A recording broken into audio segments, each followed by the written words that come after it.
사실 이제 월드컵도 굳이 따지자면은 이제 2년 안 되는 시간이 남았잖아요. 정말 코앞이야. 이거 눈 감았다 뜨면은 갑자기 6월 되고 눈 감았다 뜨면은 갑자기 가을 되고 막 이렇게 되면서 저는 그래도 시간이 많이 남았다고는 생각하지 않아요. 그러면 이제는 어떤 느낌은 나야 된다고 사실 생각을 해. 홍명보 감독이 어떤 축구를 원하는지 내지는 주전을 어떻게 잡았는지 뭐 요런 것들. 근데 지금 내가 봤을 때는 아직도 이제 확신이 없는 것 같아요. 어떤 스타일로 플레이할지를. 그러니까 치킨집 장사를 한다고 했을 때 우리는 후라이드 치킨에 집중하는 치킨집을 만들 건지 아니면 여러 신메뉴가 많은 치킨집을 만들 건지 아니면은 뭐 옛날 통닭집을 할 건지. 그러니까 박용우가 킥 성공하는 거 보면은 그러니까 기술적인 건 있다고 저는 생각을 하거든요. 근데 심리적으로 뭔가 이렇게 위축이 된 건지 아니면 미움받을 용기가 없는 건지는 모르겠는데 패스가 너무 안전한 길만 택하는 그런 느낌이 좀 있는 것 같고요. 이게 박용우한테 조금 무리한 요구일 수 있지만 박용우가 돌아서서 바로 패스 나갈 수 있는 타이밍이 있을 때도 안 나가더라고. 근데 그럴 때 한번 돌아서 나가주는 게 우리나라 역습 템포 올리는데 아주 거든요. 그러니까 대표적인 선수들로는 뉴캐슬의 기마랑이스, 토날리 이런 선수들이 받자마자 돌아서 앞쪽으로 주기 때문에 이삭, 고든 이런 선수가 속도 붙여서 역습을 할 수 있는 거거든요. 그래서 박용우가 한 번에 돌아서 이렇게 앞쪽으로 돌려줘야 약간 변수를 만들어낼 수 있는데 일단 박용우는 안정적인 선택을 하다 보니까 잡아놓고 다시 뒤쪽을 보죠. 공은 안 뺏길 수 있지만 거기서 역습 템포가 조금 늦어지는 경우들도 있었던 것 같아요. 결국 안정적일 때는 안정적이지 않아서 실점의 빌미가 됐고 과감할 때는 안정적으로 선택을 해서 많이 아쉬웠던 것 같습니다. 이강인 내려서 쓰는 거는 제가 생각했을 때는 그거는 임시로는 쓸 수 있다고 생각해요. 하지만 이강인 내려 쓰는 건 플랜 A가 될 수 없어. 일단 첫 번째 이유는요. 이강인이 짝이 아마 황인범이 될 거예요. 근데 여러분 오늘 경기에서도 느끼셨겠지만 황인범이 완전 수비적인 선수가 아니에요. 그런데 이강인 황인범으로 3선을 구성한다? 이거는 수비 밸런스는 어느 정도 포기하고 게임을 가는 거거든요. 근데 우리나라가 월드컵 본선 나갔을 때는 우리나라보다 강한 상대랑 만날 가능성이 높잖아요. 그러면 수비를 잘해야 된단 말이야. 근데 그렇게 라인업을 꾸려오는 건 수비를 포기하겠다는 거잖아. 그래서 예를 들어서 이강인의 짝이 뭐 은골로 캉테 내지는 카이세도 내지는 뭐 김남일의 회춘 뭐 요런 느낌이 아니라면 사실 이강인을 그쪽에 쓰는 건 결국 플랜 A는 될 수 없다. 임시 방편은 될 수 있는데 그래서 황인범 짝이 이제 지금은 박용우인데 원볼란치에 대한 고민은 좀 해봐야 될 것 같아. 그리고 오늘 경기도 약간 오만전이랑 그 비슷한 구조로 게임이 진행이 됐어. 황인범 있을 때는 황인범이 거의 경기 디자이너야. 근데 그 디자이너가 하나밖에 없어. 그래서 황인범이 패스를 잘하면 풀리는 거고 그렇지 않으면 경기가 안 풀리는. 지난 오만전에 이강인이 있을 때랑 그렇지 않았을 때 경기력이 차이가 나는 것과 비슷한 구조로 게임이 또 진행이 됐잖아요. 근데 그런 황인범이나 이강인의 게임 만들어가는 걸 좀 맞춰줄 선수가 한두 명 정도만 더 있으면 좋을 텐데 그게 또 쉽지 않네. 손흥민이 전반전에는 이렇게 자기한테 롱볼 넘어오는 거를 바로바로 리턴 줄 때가 몇 번 있었어. 토트넘에서 하듯이 손흥민이 토트넘에서 사이드에 있다가 자기 쪽으로 오는 거 한 번에 이렇게 돌려치는 거라든지 아니면 안쪽으로 들어가면서 리턴 내주고 뛰잖아. 뭐 그런 것들이 원톱에서도 한두 번 정도 적용을 했고 전반전에 손흥민 패스 성공률 100%였잖아요. 근데 후반전에는 그런 모습들이 잘 안 나왔거든. 저는 그거는 체력적인 것과 어느 정도 연관이 있다고 생각을 하거든요. 근데 내가 봤을 때 이제 홍명보가 만약에 손흥민을 쓸 계획이 있다. 그리고 월드컵에 같이 데려갈 멤버로 생각하고 있다. 라고 생각을 했을 때는 이 손흥민에 대한 계획을 잘 짜야 될 것 같아. 사실 손흥민이 체력이 남아있을 때는 워낙 클래스가 있는 선수다 보니까 좋긴 한데 결국에는 이 체력이란 재료가 떨어지면 그 클래스를 다 발휘할 수 없잖아요. 그리고 2026년에는 지금보다 체력이 떨어질 가능성이 더 높겠죠. 예를 들어서 지금 손흥민이 체력이 떨어지는 시기가 뭐 80분이라고 가정을 한다면 내년에는 75분, 70분이 될 수도 있는 거잖아. 그래서 이제 홍명보 감독이 결국에는 월드컵이랑 큰 무대를 생각했을 때는 이 손흥민이란 무기를 잘 쓰려면 무기를 다루는 법을 확실히 체득을 해야 된다. 저는 그렇게 생각을 합니다.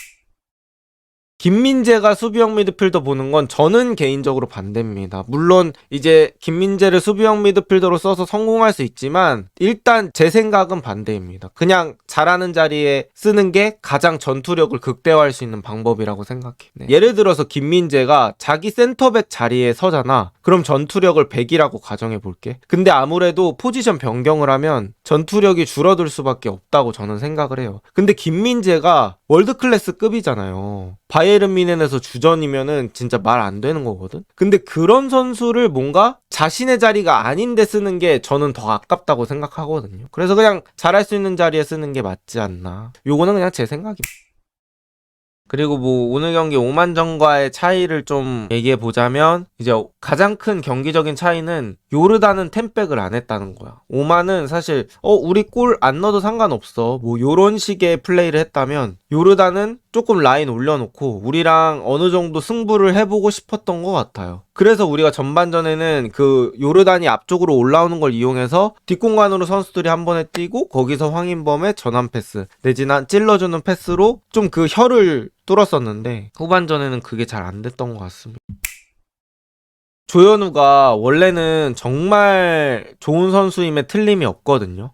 근데 이제 조현우가 정면으로 오는 공도 약간 슈퍼 세이브 하듯이 할 때가 종종 있더라고요. 이거는 조현우 국가대표 경기를 봐도 그렇고 뭔가 울산 게임을 보면은 조현우가 자기 정면으로 와도 이렇게 넘어지면서 쳐낼 때가 있더라고. 근데 조현우 정도 클래스면은 이렇게 손으로 한번 탁 해서 땅에 떨군 다음에 이렇게 잡는 그럴 수 있는데 근데 오늘 경기도 그 슈팅이 사실 조현우 엄청 정면 쪽으로 갔어요. 그래서 조현우가 할 거면 더 멀리 쳐냈어야 되는데 멀리 못 쳐낸 것도 약간 아쉬웠고요. 그 전에 박용우가 끊긴 게 일단 1차 원인이긴 하죠. 그 다음에 우리나라가 같이 세컨볼 싸움을 좀 해줘야 되는데 세컨볼 싸움도 안 됐고 그래서 먹혔죠.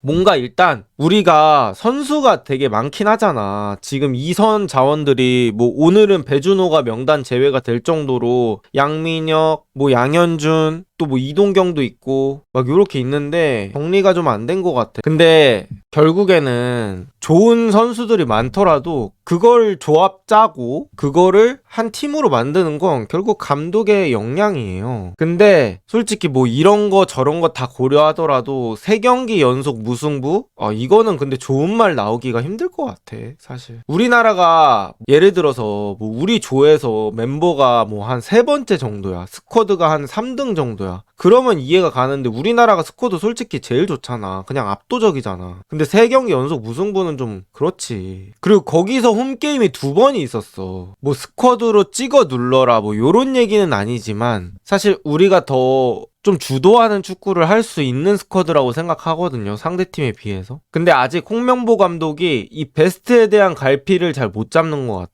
그리고 이게 어떻게 보면 장점이자 단점이 될 수 있는 건데 경기마다 뭔가 너무 바꿔. 이거를 좋게 얘기하면은 실험인 거지. 어떻게 보면 베스트를 찾아가기 위한 과정이라고 볼 수도 있지만 지금은 뭔가 이제 틀이 안 잡힌 느낌? 그러니까 플랜 A가 안 잡힌 느낌? 그걸 계속 찾고 있는 것 같아. 예를 들어서 스트라이커를 뭐 포스트 플레이가 되는 선수로 쓸 건지 손흥민 같은 선수를 쓸 건지 또 포스트 플레이가 되는 선수면 오세훈을 주전으로 생각하는 건지 주민규를 주전으로 생각하는 건지 오영규를 주전으로 생각하는 건지 요것도 명확하지 않고 그러니까 저는 이렇게 생각해요. 그러니까 박용우한테 잘해라 하는 게 나는 사실 크게 의미는 없다고 생각해. 국가대표는요, 저는 클럽과는 조금 다르다고 아까도 말씀을 드렸잖아요. 국가대표는 선수를 영입하는 게 안 되잖아. 어떤 선수를 돈 주고 사올 수 있는 게 아니야. 클럽은 얘가 마음에 안 들어. 그러면 얘 딴 팀에 팔고 우리 팀에 맞는 선수를 사올 수 있어. 돈이 들겠지만. 근데 국대는 우리가 정해진 선수 풀에서 발굴을 해야 되는 거잖아. 그러다 보니까 마냥 이 선수한테 너 잘해라 이게 의미가 없을 수도 있다는 거야. 그러면 이제 만약에 박용우 대신에 다른 수비형 미드필더를 쓴다. 그럼 이런 질문이 나오는 거지. 누구 쓸 건데? 그럼 이때부터 머리가 아파지는 거야. 제가 말씀드렸듯이 2가지의 가능성이 있죠. 첫 번째, 코칭 스텝이 열심히 발굴을 안 해서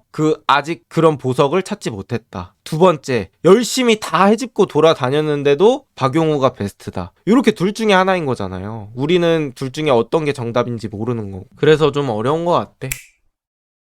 제가 우리나라 좀 걱정인 게 뭐냐면 이제 92년생들이 사실상 이번이 마지막 월드컵이라고 봐야 되잖아요. 그래서 손흥민, 이재성 요런 선수들 이제 나가고 박용우도 아마 그 나이대라서 박용우도 이제는 다음 월드컵에는 못 나올 거예요. 그리고 조현우도 어떻게 될지는 모르겠지만 조현우도 더 많잖아 나이가. 그러다 보니까 그 세대가 한번 나가면 그 아래 이제 96년생 세대가 있단 말이야. 뭐 조유민도 있고 황희찬도 있고 황인범도 있고 김민재도 있고. 사실 여기가 이제 또 메인 라인이 되는데 요 라인도 사실 어린 편은 아니야. 사실 96년생이면 그렇게 이제 어린 편은 아니거든요. 한국 나이로는 30살이고 만으로 따졌을 때는 한 28, 29 요 정도 되는 건데 96세대 이후가 사실 우리가 지금 뭔가 이강인 말고 이게 좀 아쉽다는 누가 나올 것 같긴 하냐고. 다 자리는 채워지죠. 국가대표 자리는 채워지는데 중요한 건 이제 퀄리티 문제지 사실. 그래서 아시안컵을 우승했어야 되는 완전 적기였는데 게다가 중간에 일본까지 떨어졌잖아. 아시안컵 우승했어야 되는데